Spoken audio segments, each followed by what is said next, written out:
Hi guys, welcome back to our YouTube channel Just Brands. And in today's YouTube video, I'll be talking about how Nike built a global tribe. So let's get started. Most companies sell a product, but in Nike's case, they sell mindset.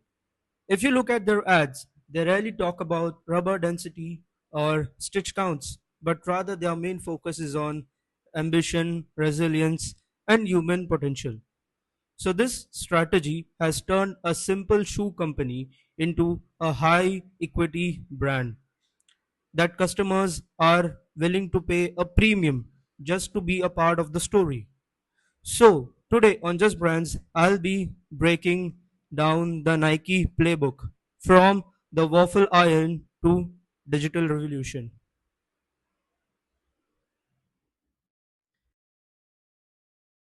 It all started in the year 1964 as Blue Ribbon Sports, a side hustle for Phil Knight and his coach Bill Bowerman, selling Japanese shoes out of a car trunk. But they just didn't want to sell shoes, they wanted to innovate it. So in 1971, they rebranded it as Nike. Their first big breakthrough wasn't a lab tested miracle, but it was a waffle iron. Yes, guys, y'all heard it right. Bowerman literally poured the rubber into his wife's waffle maker, creating a sole that gripped the track like nothing else. This established their early identity based positioning. They weren't a distributor anymore, but rather a performance brand built for winners.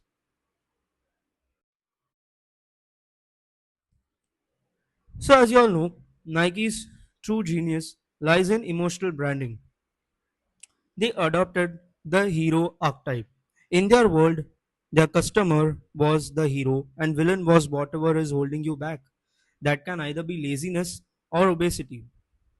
So, in the year 1988, they distilled this into three words: just do it.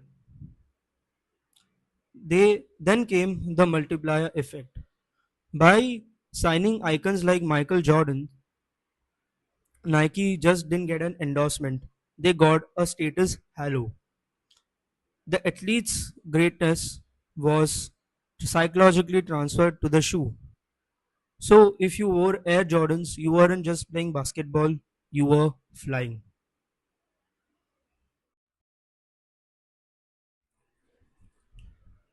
So recently Nike attempted its most aggressive move yet, the consumer direct offense.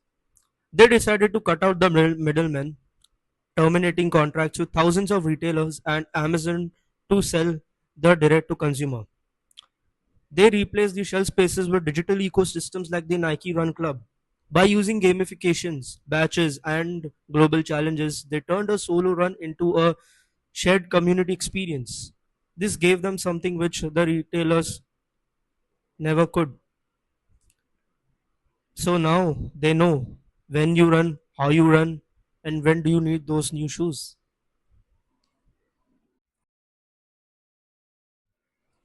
The current challenges.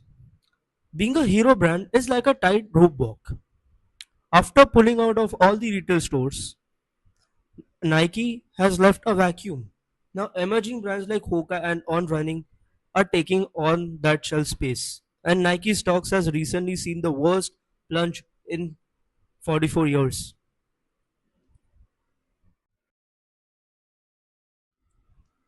So, here are some of the key takeaways. The first one is narrative over technical specs, creating price inelasticity. So, the Nike's core lesson is that have a strong brand presence increases the price inelasticity. Most companies compete on technical specs, but Nike sells aspiration and a mindset. The lesson learned: by framing your product as an essential tool for an ambitious lifestyle rather than just a commodity, you make consumers far less sensitive to the price increases. The emotional connection earns the first purchase, but the technical one helps repeat purchase.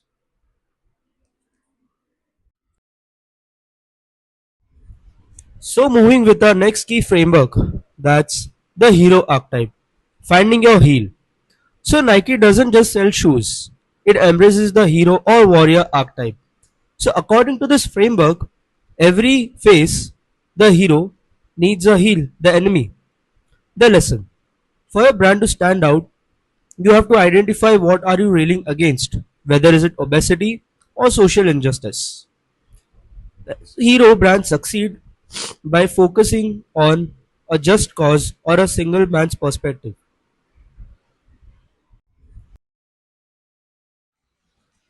So, moving on with our next key takeaway, that's the multiply effect.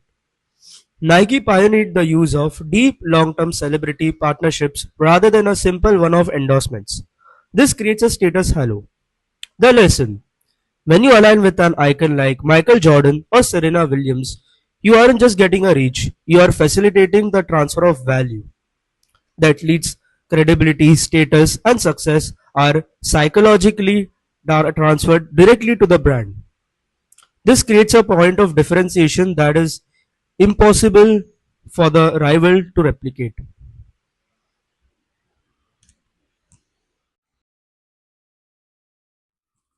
So, guys, before we wrap up, here are three things you probably didn't know.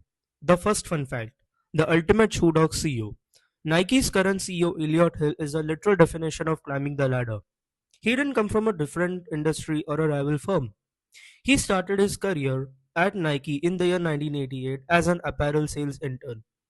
Over a massive 32-year journey, he worked his way through senior leadership roles in both North America and Europe before retiring in the year 2020.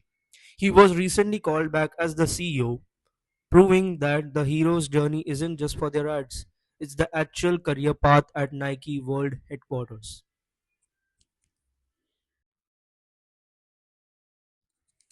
Moving with our second fun fact is a universe of football. So Nike recently launched Rip the Script, which isn't just a commercial, it's a step into the universe of Nike football. Widely recognized as one of the biggest and the most ambitious campaigns ever made, it moves beyond traditional marketing into a multi-dimensional storytelling experience. It's designed to let fans actually step inside the brand's football culture, blending world's biggest stars with digital innovation to redefine how a sports brand actually connects with a global audience.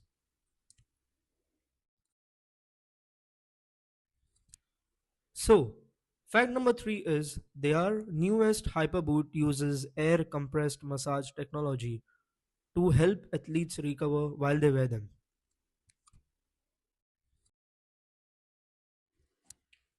Nike shows us that brand isn't just what you buy, it's who you want to become. Thanks for watching Just Brands. Hit subscribe and well, you know the rest. Just do it.